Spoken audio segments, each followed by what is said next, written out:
Se você já tem alguma experiência cristã, você sabe que Deus responde às orações. Espero que todos aqui acreditem nisso, que Deus responde às orações. Agora, nem sempre Ele responde no tempo e do modo que nós desejamos. Algumas vezes parece que Deus frustra as nossas expectativas. Um dos momentos mais doloridos dessa experiência, talvez seja aquele em que Ele não responde às nossas petições quanto a impedir a morte de pessoas que nós amamos. Talvez já deva ter acontecido com você, de ter orado pedindo que Deus curasse alguém. Você intercedeu fervorosamente, intensamente, suplicando que Deus restabelecesse a saúde daquela pessoa. Mas a pessoa que você amava morreu. O que fazer em momentos assim? Qual deve ser nossa reação naqueles momentos em que parece que Deus nos decepcionou? Parece que Ele não atendeu às nossas orações. Continuando o nosso estudo no Evangelho de João, que temos estudado nos domingos à noite, nós chegamos a uma parte do livro onde podemos encontrar algumas respostas para esta pergunta: o que fazer ou por que Deus não responde às nossas orações do jeito que nós queremos e no momento que nós gostaríamos? Esse evangelho foi escrito para apresentar sinais que evidenciavam que o Senhor Jesus era o Messias, isto é, o Cristo, o Filho de Deus, aquela pessoa enviada por Deus para trazer salvação aos homens. E que os leitores, vendo estas evidências, viessem a crer em Jesus como Cristo e assim ter a vida eterna. Esse propósito é declarado explicitamente pelo autor do livro, João, o apóstolo, no capítulo 20, verso 31. E ele organiza o livro dele de modo a demonstrar isso. No capítulo 1, versos 1 a 18, ele faz uma introdução, quando apresenta Jesus como o Verbo eterno, Deus, segunda pessoa da Trindade, que se faz homem, que se faz carne para trazer a salvação. Depois do capítulo 1, verso 19, até o capítulo 12, verso 50, ele vai mostrar os sinais. Ele seleciona 7 sinais, 7 milagres realizados por Jesus, que apontam, que sinalizam que ele é o Messias. O último destes sinais que João vai nos contar encontra-se no capítulo 11. É a ressurreição de Lázaro, que é o sinal mais forte e mais intenso realizado por Jesus. Na narrativa, que em nossas versões aparecem como capítulo 11, João vai nos demonstrar que Jesus é o Messias.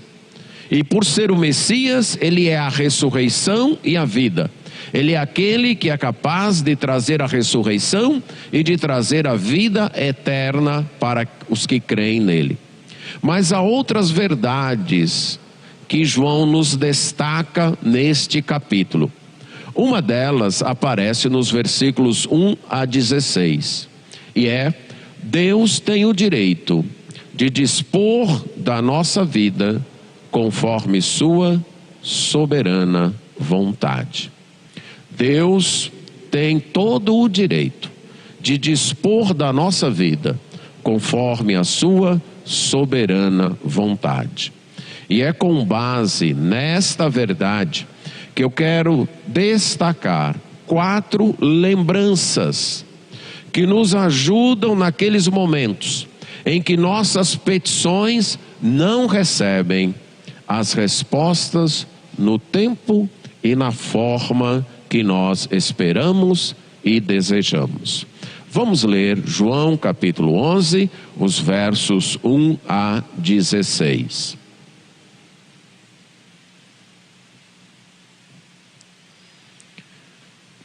João 11, de 1 a 16, diz assim: Estava enfermo Lázaro, de Betânia, da aldeia de Marta e de sua irmã, da aldeia de Maria e de sua irmã Marta. Esta Maria, cujo irmão Lázaro estava enfermo, era a mesma que ungiu com bálsamo o Senhor e lhe enxugou os pés com os seus cabelos. Mandaram, pois, as irmãs de Lázaro dizer a Jesus: Senhor, está enfermo aquele a quem amas. Ao receber a notícia, disse Jesus: Esta enfermidade não é para a morte, e sim para a glória de Deus, a fim de que o Filho de Deus seja por ela glorificado. Ora, amava Jesus a Marta e a sua irmã e a Lázaro. Quando, pois, soube que Lázaro estava doente, ainda se demorou 2 dias no lugar onde estava. Depois disse aos seus discípulos: Vamos outra vez para a Judéia. Disseram-lhe os discípulos: Mestre, ainda agora os judeus procuram apedrejar-te e voltas para lá? Respondeu Jesus: Não são 12 as horas do dia? Se alguém andar de dia, não tropeça, porque vê a luz deste mundo. Mas, se andar de noite, tropeça, porque nele não há luz. Isto dizia e depois lhes acrescentou: Nosso amigo Lázaro adormeceu, mas vou despertá-lo. Disseram-lhe, pois, os discípulos: Senhor, se dorme, estará salvo. Jesus, porém, falara com respeito à morte de Lázaro, mas eles supunham que tivesse falado do repouso do sono. Então lhes disse claramente: Lázaro morreu. E por vossa causa me alegro de que lá não estivesse, para que possais crer. Mas vamos ter com ele. Então Tomé, chamado Dídimo, disse aos condiscípulos: Vamos também nós, para morrermos com ele. Vamos orar. Senhor, mais uma vez temos a Tua palavra diante de nós. A revelação que o Senhor nos traz, através da inspiração do Teu Espírito Santo, no apóstolo João. O Senhor escreveu esta palavra para nós. Ajuda-nos a entendê-la, a estimá-la e a praticá-la. Pedimos isso, ó Pai, em nome de Jesus. Amém. A primeira lembrança que você deve trazer à mente com base nesse texto, quando suas orações não são respondidas do modo que você gostaria, é que o maior propósito de Deus ao tratar conosco é a sua própria glória. O maior propósito, o maior alvo de Deus ao lidar e administrar as situações da nossa vida, situações alegres ou tristes, é a sua própria glória.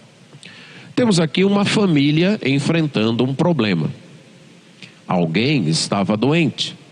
Lázaro, de Betânia. Betânia era uma vila ou uma aldeia que ficava perto de Jerusalém, cerca de 3 quilômetros.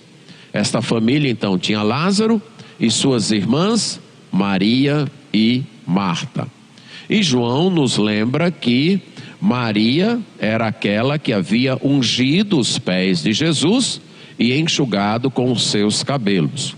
É interessante que no Evangelho ele só vai contar este episódio no capítulo 12. E lembre-se que naquela época a Bíblia não era, os livros não eram encadernados assim como nós temos hoje, mas eram em forma de rolos. Então, se alguém estivesse lendo o Evangelho de João, ou quando o Evangelho estivesse sendo lido numa igreja, se alguém nunca tivesse lido, ele ainda não tinha chegado a essa parte em que Maria havia ungido os pés de Jesus. Mas quando isso aconteceu, o Senhor Jesus disse que aquilo que Maria havia feito seria contado em todos os lugares do mundo. Então, provavelmente, o público original de João, os primeiros leitores de João, já tinham escutado esta história, ou através dos evangelhos de Mateus e Marcos, que a contam, ou através de relatos orais sobre esta unção. Por isso que ele relembra este detalhe. A casa desta família era frequentada por Jesus. Inclusive, um tempo antes, Jesus havia participado de um jantar ali, preparado por Marta, na qual ela tinha até se estressado com Maria, porque Maria, ao invés de ajudá-la a preparar o jantar, tinha preferido ficar ali aos pés de Jesus, ouvindo os ensinos de Jesus. Então era uma família que prezava da amizade e até de certa intimidade de Jesus, e Jesus prezava do aconchego com essa família. Creio eu que era a casa onde Jesus se hospedava quando ele vinha para Jerusalém, já que era apenas cerca de 3 quilômetros de Jerusalém. Inclusive, na semana da crucificação, nos é dito que Jesus passava o dia no templo e à noite voltava para Betânia. Quando ele não ficava no Monte das Oliveiras para orar, ele voltava para Betânia, e pode ser ou nesta casa ou na casa de uma outra pessoa chamada Simão, que Jesus se hospedava. Agora, esta família tem um problema. Lázaro está doente. E essa família busca uma solução para o seu problema. A solução é Jesus. E ela então, e as irmãs mandam contar para Jesus. Se você estava aqui no domingo passado, você lembra que Jesus estava em Jerusalém, mas porque os judeus tentavam apedrejá-lo, ele havia saído e ido para o outro lado do Rio Jordão, ido para um lugar mais ou menos 150 quilômetros de distância ali de Jerusalém. Então Jesus havia ido para lá, porque ainda não era o momento dele ser preso pelos judeus, e ele então se dirigiu para lá. Provavelmente a família sabia, porque Jesus não tinha se escondido, ele apenas tinha ido para um lugar mais distante. Então Marta e Maria sabiam onde eles estavam, e quando Lázaro adoeceu e a doença pareceu muito grave, elas mandam um mensageiro ir lá e contar para Jesus. É interessante a forma, o recado é curto, parece até um telegrama, se existe alguém aqui do tempo do telegrama, né? Mas telegrama era assim, bem curto, já que se pagava, né, por letras e pontos. Então elas dizem: Senhor, está enfermo aquele a quem amas. Diante de um problema grave, a família apela para Jesus. Ela busca a solução em Jesus Cristo. Elas confiam no amor e no poder de Jesus. E inclusive é a este amor que elas apelam. Elas dizem: Senhor, escute, Senhor, veja, aquele a quem o Senhor ama está enfermo. A ideia aqui, aquele a quem amas, evidentemente destaca um amor diferenciado, um amor especial. Jesus amava todas as pessoas, Jesus amou o mundo, deu a sua vida pelo mundo, mas nesse caso aqui, o destaque é que Jesus tinha um amor mais próximo por aquela família, um amor mais próximo por Lázaro. Isso não é de se estranhar, porque no próprio grupo dos 12 apóstolos, Jesus tinha 3 mais próximo dele, que eram Pedro, Tiago e João, e desses 3 tinha um que Jesus amava mais, que era exatamente João, o autor deste evangelho. Então não é de se estranhar que dentre a multidão ou dentre o grupo de discípulos havia alguns mais próximos ao Senhor Jesus. E aqui estava Lázaro e esta família. É interessante que o pedido é urgente, mas não é exigente. Elas não dizem o que Jesus deve fazer. Elas não falam para Jesus: faça isso ou faça aquilo. Elas apenas comunicam: Senhor, preste atenção, aquele que o Senhor ama está doente. Quando Jesus recebe a notícia, ele então diz: esta enfermidade não é para a morte, mas é para a glória de Deus, a fim de que o Filho de Deus seja glorificado através dela. Jesus vê a vida, inclusive os problemas, inclusive as pressões, inclusive os pedidos, as enfermidades de seus amigos, os problemas das pessoas que ele amava. Jesus sempre via da perspectiva do Pai, da perspectiva de Deus. Ele olhava para a vida do modo como Deus vê a vida, do modo como Deus planejou a vida. Então ele vê aquela enfermidade que lhe é comunicada como uma oportunidade para que o nome de Deus fosse glorificado. Algo semelhante já havia acontecido aqui no capítulo 9, nos primeiros versos. Você deve estar lembrado que Jesus e os discípulos encontram-se com um cego de nascença, e os discípulos perguntam: Senhor, quem foi que pecou, esse ou seus pais, para que ele nascesse cego? E o que é que Jesus responde? Nem ele e nem seus pais. Ele nasceu cego para que as obras de Deus se manifestassem através dele. Então Jesus vê as doenças, os problemas, as dificuldades, as adversidades, aquilo que não sai de acordo com a nossa perspectiva da vida. Jesus vê como oportunidades para que a glória de Deus se manifeste. Lázaro enfermo, suas irmãs aflitas, um pedido lhe é feito, e Jesus vê como uma oportunidade para que Deus e o próprio Jesus sejam glorificados. Esta frase, como é típico em João, ela pode ter até um duplo ou um tríplice sentido. Jesus está dizendo: esta enfermidade não é para a morte, mas você que conhece a história sabe que Lázaro morreu. Então, como é que esta enfermidade não é para a morte, se Lázaro morreu? Jesus quer dizer, esta enfermidade não vai terminar com a morte. Lázaro morreu, mas foi ressuscitado, voltou à vida. Jesus o ressuscitou.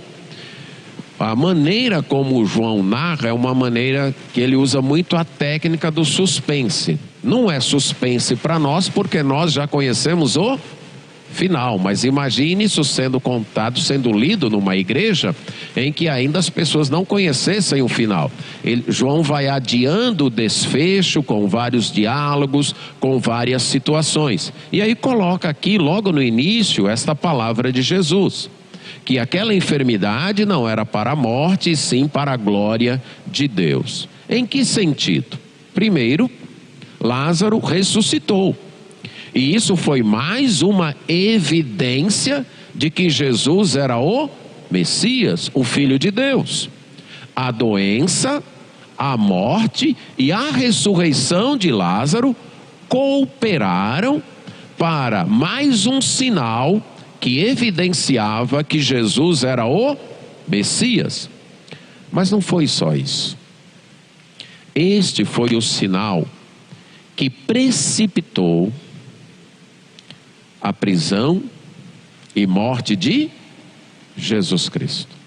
Diante desse sinal, a liderança religiosa diz: não tem mais jeito. A gente tem que prender e matar este homem.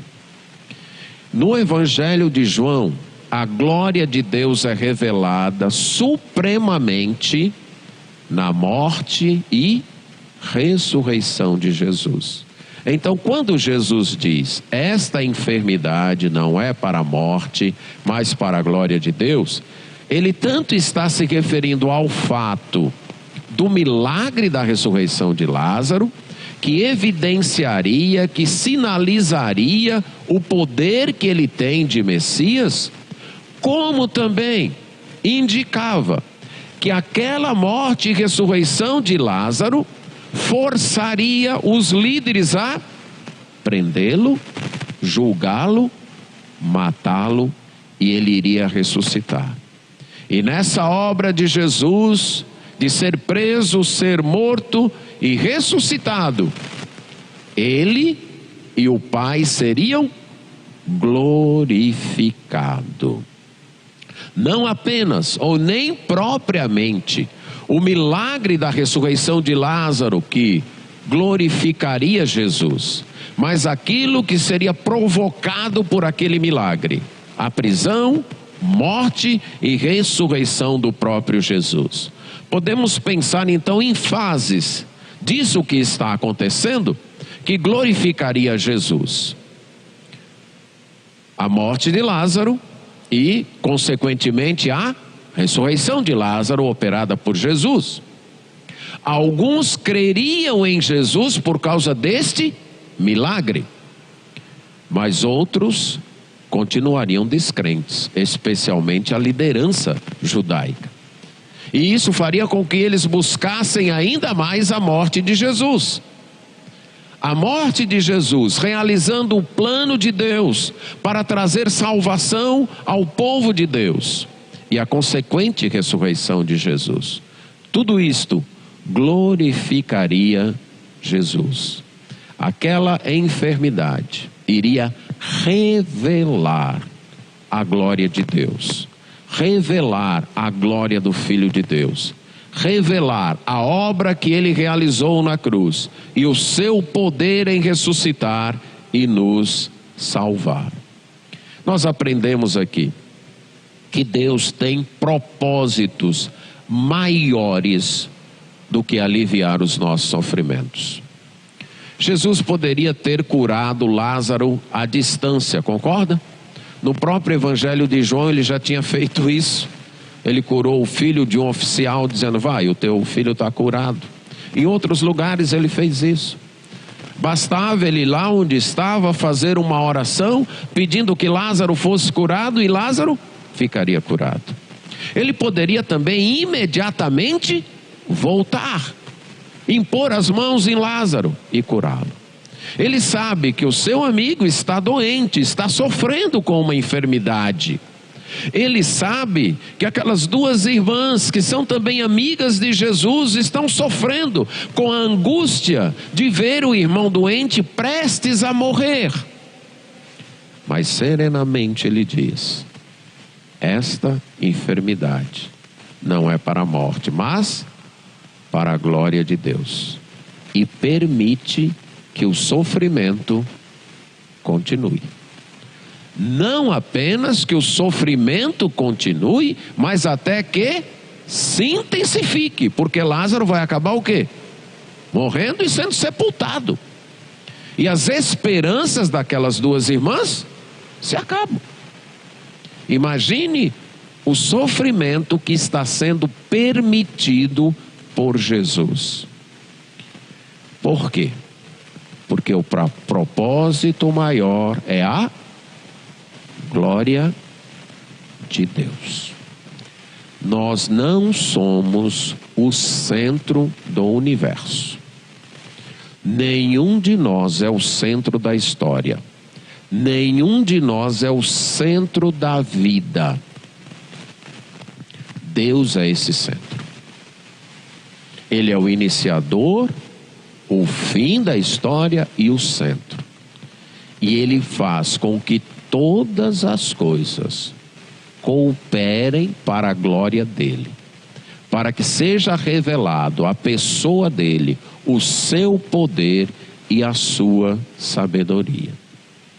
Então, quando clamar e Deus não responder suas orações, conforme você espera, ou no tempo que você deseja, lembre-se que Deus tem o direito de dispor da nossa vida conforme sua soberana vontade. E que o maior propósito dele não é necessariamente aliviar o nosso sofrimento, mas manifestar a sua glória. Mas em segundo lugar, é que Deus não é insensível. Não é aquele tipo de ser que diz, olha, o que me preocupa é a minha própria glória. O que eu quero é a minha glória. Então o que vocês passam, o que vocês sofrem, eu não estou nem aí para isso. Não, não é esse tipo de Deus. O seu alvo maior é a sua própria glória. O seu alvo maior é revelar quem Ele é. O seu alvo maior é mostrar-se conhecido, tornar-se conhecido às pessoas, revelando quem de fato Ele é. Mas Ele faz isso movido por amor. E essa é a segunda verdade. Deus sempre age movido por amor, até quando não nos atende conforme o que esperamos. Então, mesmo quando Deus diz não, ou mesmo quando Ele diz espere um pouco, Ele está agindo por amor. Sempre é o amor de Deus que o leva a agir em favor dos seus filhos. E isso nós percebemos quando João nos diz nos versos 5 e 6 que Jesus amava a Marta, a sua irmã Maria e a Lázaro. Quando, pois, soube que Lázaro estava doente, ainda se demorou 2 dias no lugar onde estava. A nossa tendência é entender o texto assim: mesmo amando Marta, Lázaro e Maria, mesmo assim Jesus ainda ficou 2 dias lá, ainda demorou para ir até Betânia. Mas essa não é a ideia do texto. A ideia do texto é: porque amava Marta, Maria e Lázaro, Jesus demorou 2 dias no lugar onde estava. Foi porque Ele amava que Ele não atendeu do jeito, nem no tempo que Marta e Maria queriam. Marta e Maria queriam o quê? Você pode imaginar? O que elas queriam?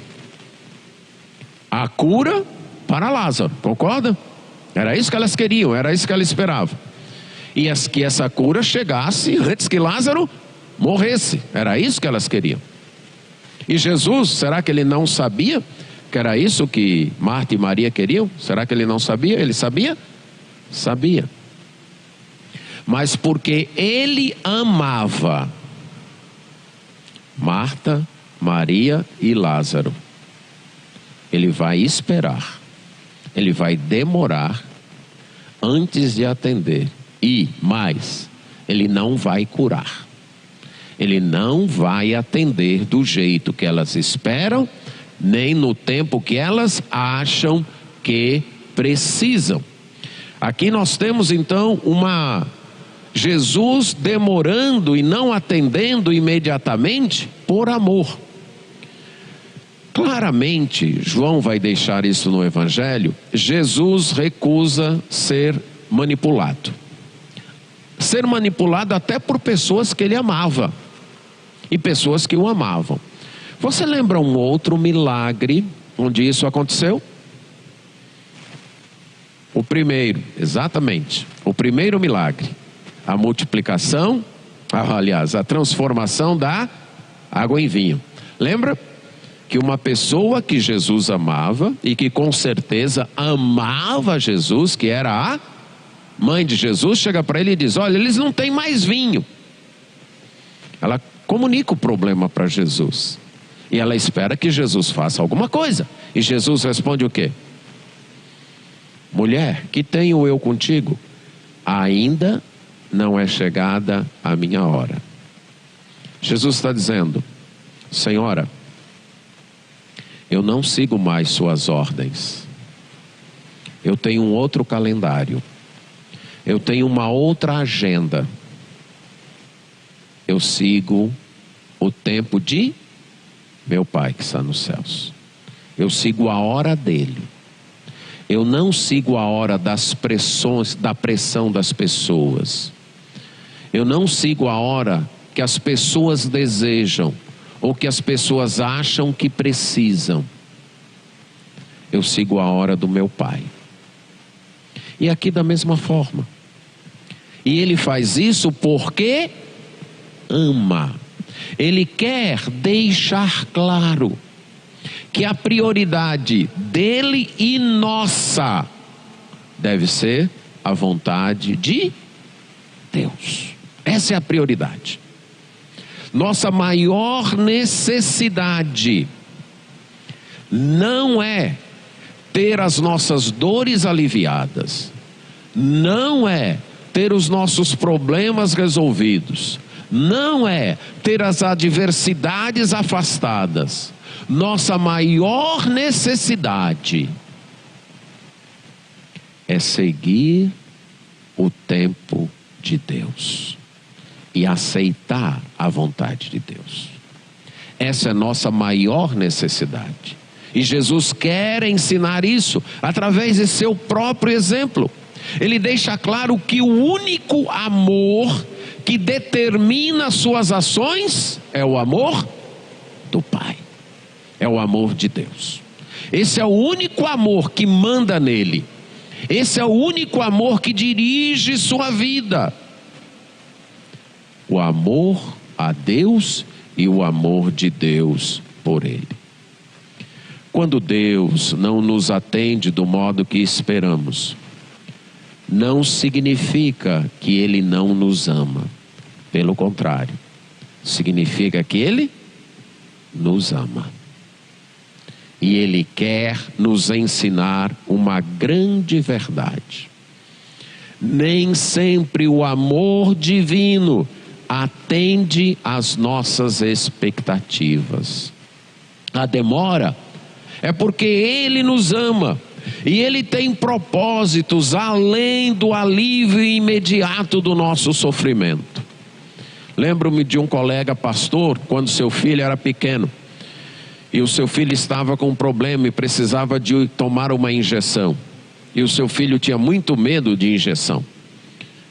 E quando foi para o hospital, a enfermeira pediu que ele segurasse o seu filho, porque ele estava se debatendo muito. Ele falou: pois não, e segurou fortemente. E naquela hora o menino olhou para ele e disse: o senhor não me ama, não? E a resposta dele foi: é porque eu amo que eu estou fazendo isso. Se eu não amasse, eu deixaria você continuar doente sem tomar injeção. É porque eu amo. Isso que acontece na vida, acontece também com Deus. Algumas vezes ele permite que injeções sejam aplicadas em nós, que situações doloridas, de sofrimento nos abatam, e ele permite isso porque ele nos ama. Ele quer nos desmamar dos prazeres deste mundo. A gente se apega muito às coisas desta vida. A gente se encanta muito com os doces que esta vida apresenta. A gente se encanta tanto que se esquece que nós não fomos feitos para viver para sempre esta vida. Mas a gente fica tão encantado com tantas coisas boas que tem aqui, que nós perdemos a noção, perdemos a perspectiva da eternidade. E ficamos levando a vida, nos encantando com as coisas boas daqui. E nem nos preocupamos com a eternidade. E Deus precisa então tirar algumas destas coisas. Algumas vezes Ele tira a saúde. Algumas vezes Ele tira os recursos financeiros. Algumas vezes Ele tira companhias amorosas. E ao tirar isto, Ele está chamando a nossa atenção. Ele está nos dizendo: tudo aqui vai passar. A única coisa que não vai passar é sua vida comigo. Então preste atenção a isso. Tudo mais vai passar. Podemos ilustrar como o garoto que chega da aula e sabe que tem tarefas escolares para fazer, mas que ele está tão encantado lá jogando, né? Eu sempre digo videogame, mas eu acho que ninguém mais... Levi, você que entende disso, videogame hoje não... Ou ainda tem videogame? Ainda tem videogame. Então o garoto fica ali, certo? Usando o videogame. E se ele pode passar a tarde, a noite... Não sei se isso, né, talvez com os filhos de vocês não aconteça isso, certo? Mas com os filhos de outras pessoas aí fora, se o pai ou a mãe não intervir, até de comer esquecem. É assim, Levi? É desse jeito? É desse jeito. Esquece até de comer, esquece de fazer as tarefas. O que é necessário? Algumas vezes o que é necessário o pai fazer? Tirar o videogame. Não é isso? Tem que tirar. Tira o celular, tira o computador, desliga a internet. Para quê? Para que o menino vá estudar. O pai faz isso porque não gosta do filho, é isso? É? Ele faz por quê? Porque gosta. Porque sabe que se o menino ficar jogando videogame todo dia, à tarde e noite toda, sem fazer as tarefas escolares, ele não vai a canto nenhum. Da mesma forma, Deus age assim. Ele tira nossos videogames, nossos celulares, nossas internets e tantas outras coisas, e nos faz experimentar um pouco de dor. Mas nesse ponto eu ainda quero destacar uma segunda lição que Jesus nos indica aqui. Jesus nos mostra como devemos demonstrar amor. É sempre pensando no bem maior, na glória de Deus, e nunca no bem imediato da pessoa. Eu creio que vocês sabem, não é novidade, que todos nós somos pressionados, não é verdade? E pressionados muito mais pelas pessoas que nós amamos e que somos amados por ela, não é? E que muitas destas pessoas inclusive tentam usar esse amor para nos manipular. Olha, se não fizer isso, eu faço aquilo. Olha, se não for desse jeito, eu faço isso. Muitas dessas pessoas que nos amam e que nós amamos, nos pressionam e tentam nos manipular. Muitas vezes não usam palavras, né? Mas muitas vezes usam a indiferença. É um cônjuge que quer algo de determinada maneira e você sabe que aquilo não é certo, que aquilo não vai produzir a glória de Deus, nem um bem maior para aquela pessoa, e você diz não, e aí a pessoa se torna indiferente. Isso não acontece aqui, graças a Deus, todo mundo é crente, eu estou falando de exemplos lá de fora, certo? Mas aí se torna indiferente, fica sem falar com você. Isso é uma pressão? Com certeza, né? Quem é que aguenta viver numa casa sem um nem olhar para o outro, né? Haja fibra para aguentar isso, não é verdade? Então se torna um modo de pressionar, um modo de manipular. Muitas vezes é você dizendo não para um filho e o filho diz: pois eu também não gosto mais de você, eu não amo mais você, você não é mais meu pai, ou você não é mais minha mãe. E muitas vezes isso machuca. E aí, vai ceder à pressão? Ou vai fazer como Jesus? Eu vou fazer o que Deus quer que eu faça. Eu vou trabalhar para a glória de Deus. Mesmo aguentando a incompreensão de um cônjuge, a indiferença do marido ou da esposa, mesmo aguentando palavras dos filhos que ferem, ou mesmo em outros ambientes, professor, aluno, chefe, subordinados, em todas estas situações, devemos lembrar que sempre que um pedido de alguém que nós amamos e que nos ama for contra o tempo e o plano de Deus, nós devemos seguir o plano de Deus. Mesmo que sejamos mal interpretados por estas pessoas que nós amamos. Nosso maior compromisso não é com o amor do cônjuge, não é com o amor dos filhos, não é com o amor dos pais. Nosso maior compromisso é com o amor de Deus. Esse é nosso maior compromisso. E diante disso, nós não temos que atender à urgência de pessoas que estão ao nosso redor e que talvez até precisem de nós, atropelando a vontade de Deus. Não. As pessoas podem achar que é urgente, que você precisa atendê-las imediatamente, fazer do jeito e no tempo que elas querem.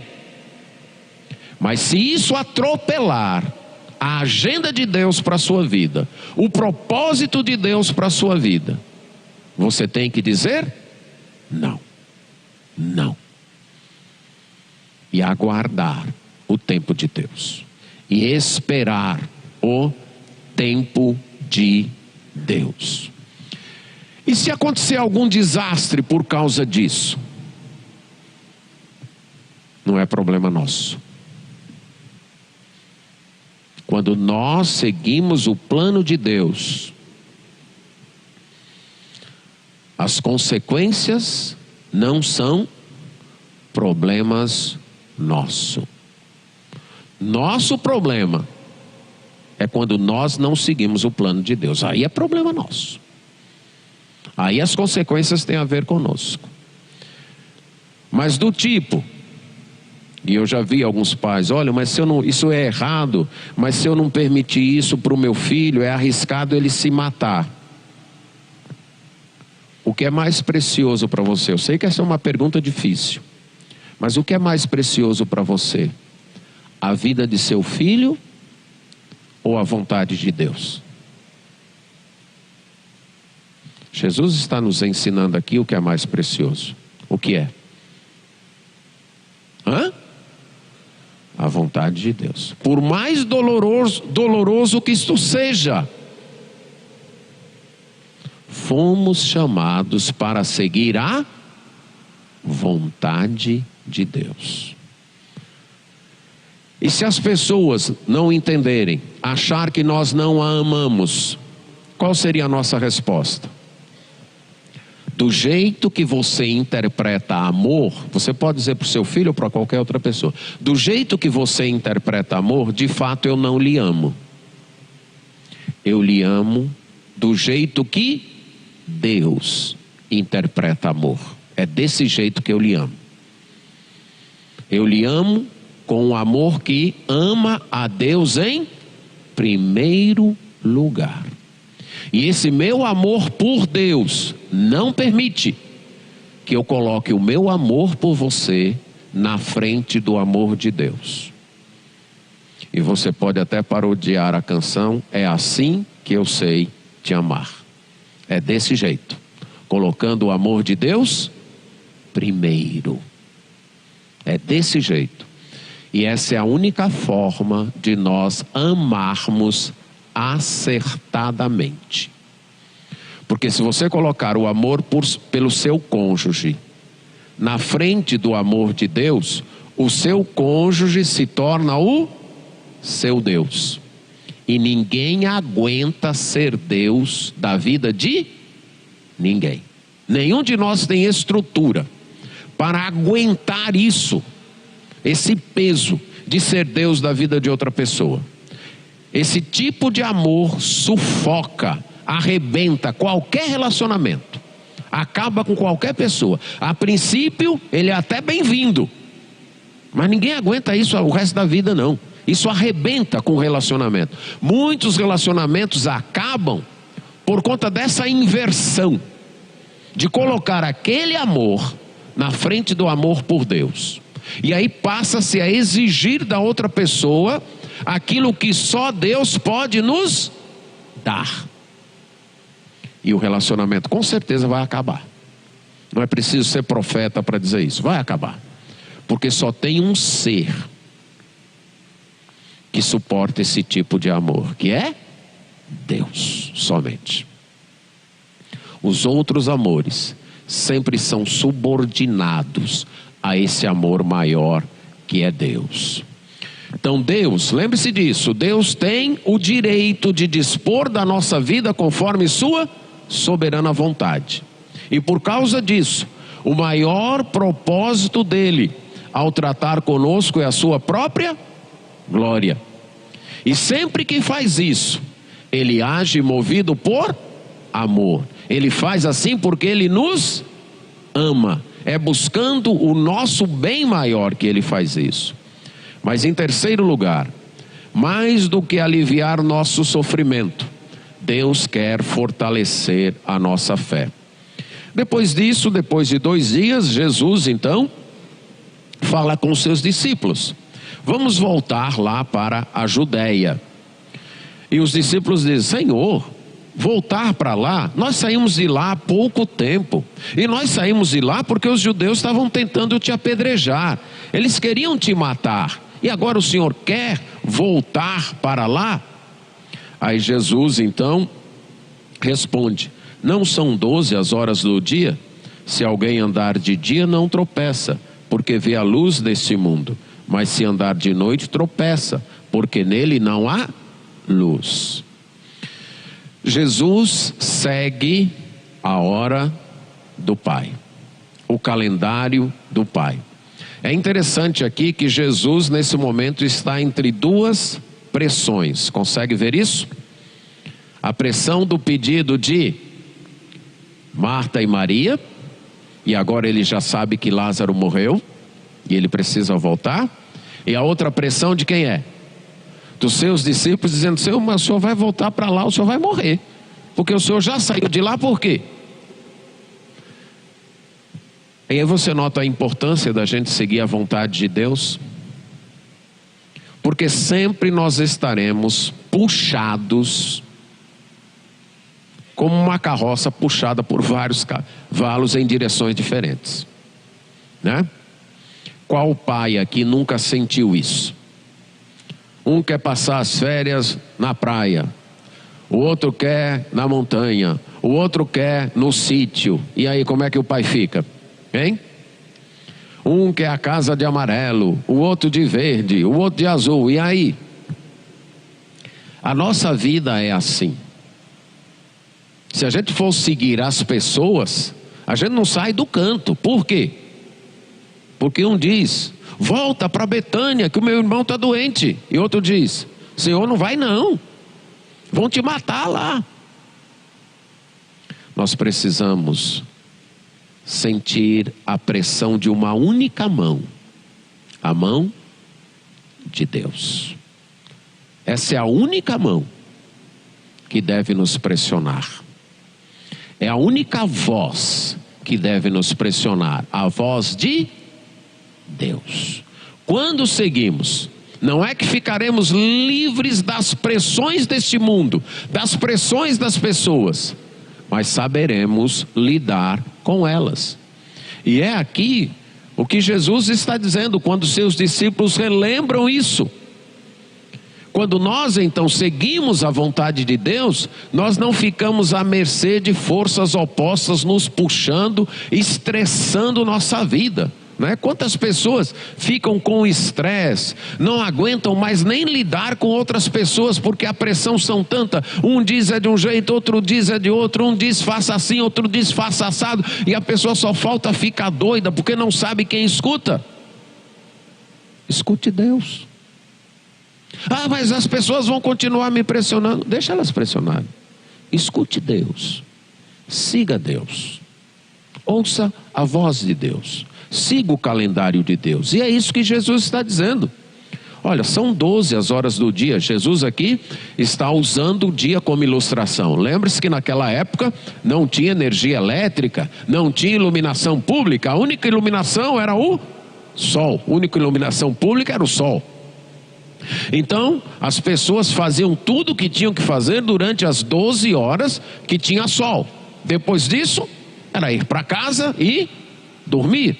Ou fazer coisas que usavam a parca iluminação de candeias, a azeite de oliva. Só isso. E Jesus, ao dizer isso, ele diz: eu tenho um tempo limitado para fazer a obra do Pai. Um dia eu não estarei mais aqui. É como se Jesus dissesse: a minha vida só tem 12 horas. E eu tenho que fazer o que o Pai quer que eu faça nessas 12 horas. Eu tenho um tempo limitado. E eu tenho que seguir a vontade do Pai. E se eu seguir a vontade do Pai, eu não vou tropeçar. Agora, se eu resolver andar fora da vontade do Pai, aí sim eu vou tropeçar.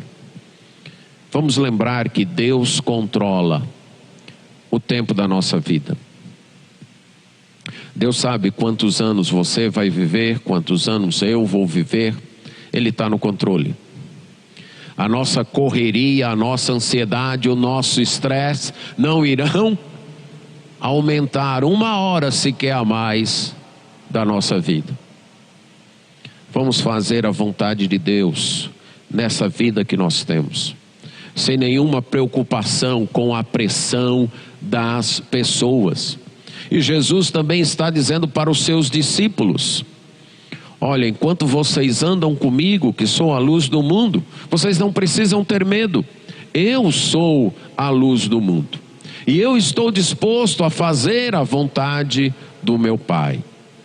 E então ele continua conversando com os seus discípulos e apresenta uma segunda razão para voltar. Lázaro, nosso amigo, adormeceu e eu vou despertá-lo. Os discípulos não entendem. Os discípulos sabem que Lázaro estava doente. Lembre-se disso. Eles ainda não sabem que Lázaro morreu. Então eles pensam que Lázaro está doente. Bem, um doente quando está dormindo significa o quê? Que ele está melhorando, concorda? Porque se ele estiver sofrendo com dor, dormindo é que ele não vai estar. Então Lázaro está dormindo e eu vou despertá-lo. Aí os dizem: Senhor, se ele está dormindo, não é mais necessário o Senhor ir lá. Ele logo vai ficar bem. Jesus então precisa explicar o que ele quis dizer com esse eufemismo, já usado nas Escrituras, de tratar a morte como um sono. Então ele diz claramente: Lázaro morreu. E aí vem uma palavra que soa estranha. Verso 15, no 14 ele diz: Lázaro morreu. E por vossa causa me alegro de que lá não estivesse, para que possais crer. Mas vamos ter com ele. A morte de Lázaro, em certo sentido, causou alegria em Jesus. Não a morte em si, mas o resultado que essa morte traria, que era o fortalecimento da fé dos discípulos. Mais do que aliviar o nosso sofrimento, Jesus quer fortalecer a nossa fé. E se necessário for que sofrimentos ocorram, que doenças ocorram, que mortes ocorram, para que a nossa fé seja fortalecida, Ele irá permitir isso. Porque Ele sabe que o que de mais importante nós temos nesta vida é a fé em Jesus Cristo. Igual aquele hino que diz: se você perdeu tudo, mas ainda conserva a fé em Cristo, você não perdeu nada. Porque isso é o que nós temos de mais precioso e de mais importante. Mas é interessante também notar aqui que essa fé é um processo. Os discípulos já criam nele, mas a ressurreição de Lázaro iria fortalecer, incrementar, aumentar esta fé. A fé precisa sempre ser expandida. Fé depende de conhecimento. Toda confiança depende de conhecimento. Você confia numa pessoa, você começa a confiar numa pessoa, você conheceu a pessoa hoje, você tem um nível de confiança naquela pessoa. Conforme você vai conhecendo aquela pessoa, aumentando sua amizade com aquela pessoa, duas coisas podem acontecer: o quê? Sua confiança aumentar ou diminuir, não é assim? O conhecimento, né? Você me conhece. Se você me conhecer mais, duas coisas vão acontecer: ou você vai aumentar sua confiança em mim, ou você vai perder sua confiança em mim.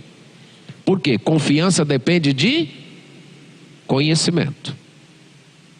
Não é sábio conhecer quem a gente, confiar em quem a gente não conhece. A mesma coisa com Deus. Quanto mais nós conhecemos a Deus, mais nós vamos confiar nele. Quanto mais nós conhecermos a Deus, maior será a nossa fé. E essa é a preocupação de Jesus Cristo, essa é a preocupação de Deus. É isso que alegra a Deus, que a nossa fé seja fortalecida. Por isso que Jesus diz isso. Lázaro morreu, e eu estou alegre de não ter estado lá, porque se eu estivesse lá, eu teria curado Lázaro, ele não teria morrido. Mas eu estou alegre por causa de vocês, porque se eu tivesse curado Lázaro, a fé de vocês não seria tão fortalecida como agora será. E é isto que me alegra, pois agora nós vamos ter com ele. Lembre-se, Deus tem o direito de dispor da nossa vida conforme sua soberana vontade. E por causa disso, o maior propósito dele ao tratar conosco é a sua própria glória. E sempre que ele faz isso, ele age movido por amor, porque ele nos ama. E em terceiro lugar, mais do que o nosso sofrimento, mais do que aliviar o nosso sofrimento, o que ele quer é fortalecer a nossa fé. E por último, mesmo quando nós não entendemos, devemos continuar seguindo, mesmo com riscos. Nós notamos isso na atitude do próprio Jesus. Ele vai voltar para o lugar onde estão querendo matá-lo. E vai ser a última viagem que ele vai fazer a Jerusalém. Por quê? Porque depois da ressurreição de Lázaro, pouco tempo, ele será preso e será morto. Mas essa era a vontade do Pai, e ele segue a vontade do Pai, o calendário do Pai. É interessante, ele volta para dar vida a Lázaro, mas ele volta também para dar a sua vida, e dar a sua vida por nós. Mas ele está disposto a fazer isso. Temos aqui um exemplo claro de que devemos seguir a vontade de Deus, mesmo que isso traga sofrimento, mesmo que isso traga riscos, e mesmo que isso traga a perda da nossa própria vida. A vontade de Deus vale mais do que isso, porque é na vontade de Deus que encontramos a vida eterna e a felicidade eterna. Jesus faz isso corajosamente. Ele quer glorificar o Pai. Ele está dentro das 12 horas que o Pai lhe deu. Então ele vai fazer isso. Mas tem um segundo exemplo, de Tomé. Tomé é mais lembrado por ser o duvidoso, não é verdade? Mas além de duvidoso, Tomé é corajoso. Diz aqui no verso 16, Tomé é chamado Dídimo. Dídimo quer dizer gêmeo. Então Tomé era gêmeo, não sabemos se com uma irmã ou com um irmão, mas ele era gêmeo. E ele toma a palavra e diz: já que Jesus vai, o que nós vamos fazer? Vamos também para morrermos com ele. Ele é pessimista, mas é um pessimista corajoso. Querem matar Jesus e ele vai voltar para lá. E o que nos resta então? Voltar com ele. Nós somos discípulos dele, nós estamos seguindo a ele. Vamos voltar com ele, nem que seja para morrer com ele. Ele acerta uma destas coisas. Jesus de fato estava voltando para morrer. Sem entender, ele acerta. Só que Tomé e nenhum dos outros iria morrer com Jesus, não por enquanto. Depois, todos eles iriam morrer por Jesus. Mas naquele momento eles não iriam morrer com Jesus. Mas a atitude de Tomé nos ensina que mesmo quando a gente não entende, eles não entendiam como é que o Senhor quer voltar para lá. Lázaro já morreu. Vai lá fazer o quê? Lázaro já morreu. Querem te matar. O Senhor saiu de lá porque queriam te apedrejar. E o Senhor quer voltar para lá. Vou voltar para lá. Pois nós vamos contigo. Nem que seja para morrer contigo. Tomé nos ensina o que se faz quando não se entende. Continua seguindo Jesus. Não entende? Não entende por que Deus não respondeu sua oração no seu tempo ou do seu jeito? Não entende porque ao invés de aliviar seu sofrimento, Deus intensificou? Deus está aumentando? Não entende isso? Continue seguindo Jesus. Continue confiando em Jesus. Aguarde o que Ele tem lá na frente. Nem de longe Tomé sonhava o que iria acontecer. Ser testemunha de duas ressurreições. A ressurreição de Lázaro e a ressurreição de Jesus. Nem de longe Tomé imaginava que esse retorno, que esta coragem, que essa decisão de seguir a Jesus iria lhe dar este privilégio. Mas ele continuou seguindo a Jesus. Lembre-se, Deus tem o direito de dispor da nossa vida conforme sua soberana vontade. Por isso, o maior propósito dele ao tratar conosco é a sua própria glória. E ele sempre faz isso movido por amor. Até quando não atende os nossos pedidos, é porque ele nos ama. E mais do que aliviar o nosso sofrimento, Deus quer fortalecer nossa fé. E mesmo quando não entendemos, devemos continuar seguindo. Deus é soberano. Foi soberano sobre a vida de Lázaro. Deixou Lázaro adoecer, deixou Lázaro morrer e depois ressuscitou. Um certo pensamento de um escritor cristão inglês, C.S. Lewis, me fez pensar outra coisa. Me fez pensar o seguinte: o que foi mais doloroso para Lázaro? Morrer ou ressuscitar? Se você entende o ponto de vista cristão do pós-morte, você imagina que Lázaro estava no céu e Jesus fez ele voltar. Deus é soberano para dispor sobre nossa vida do jeito que Ele quer, no tempo em que Ele quer. E nós devemos crer que o alvo maior dele é a glória do Pai. Ele faz isso porque nos ama. Ele quer fortalecer nossa fé. Lázaro voltou com uma fé mais fortalecida. E foi uma testemunha viva, literalmente, de que Jesus era o Messias. E aceitou esta vontade de Deus. Nós não escutamos nada de Lázaro reclamando nas Escrituras. Mesmo que depois do retorno a sua vida ainda corria riscos.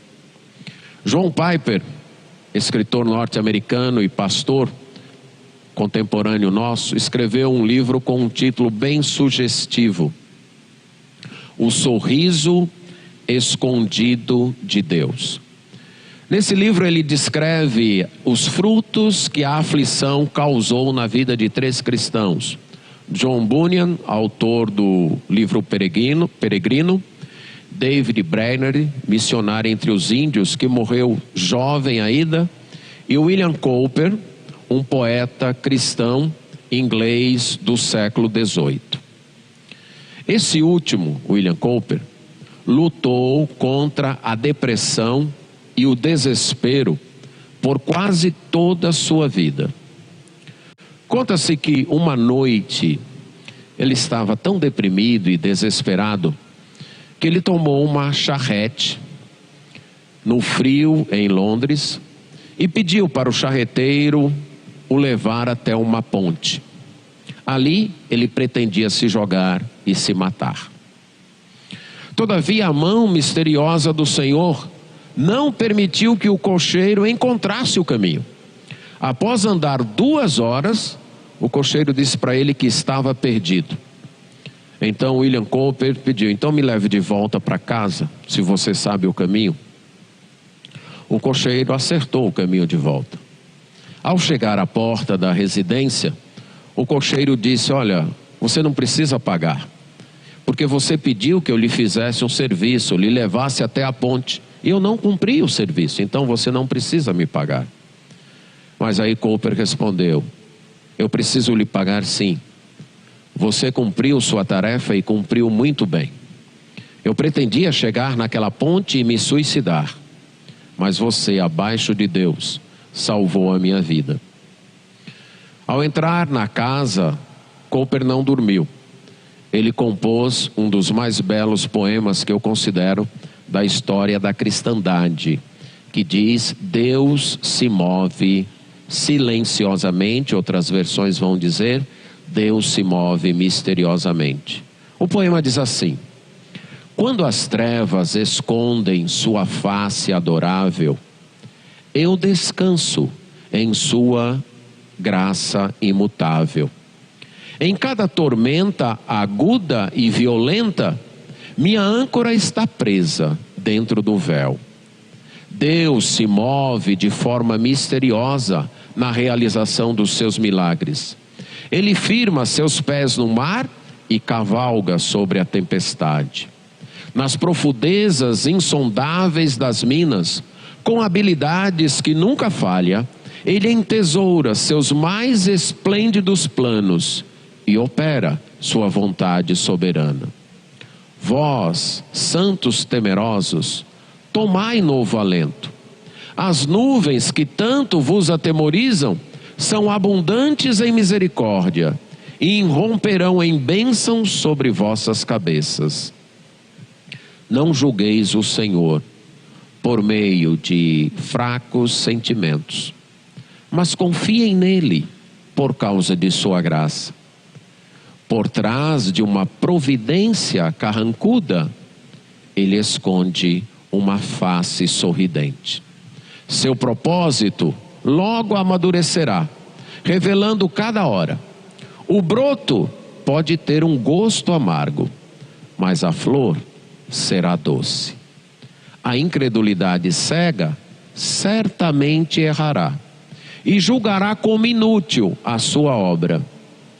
Mas Deus é o seu próprio intérprete e Ele mesmo lhe dará a conhecer. As 2 frases que mais me chamam a atenção são: por trás de uma providência carrancuda, Ele esconde uma face sorridente. Por trás da aparente indiferença, com Marta, Maria e Lázaro, Ele escondia um grande amor que realizaria o milagre da ressurreição. E a outra, não julguemos o Senhor por meio dos nossos fracos sentimentos, mas confiemos nele por causa de sua graça. Esta é a verdade que deve nos amarrar sempre. Deus é gracioso, mesmo quando Ele diz não para mim. Ele continua sendo gracioso. Amém.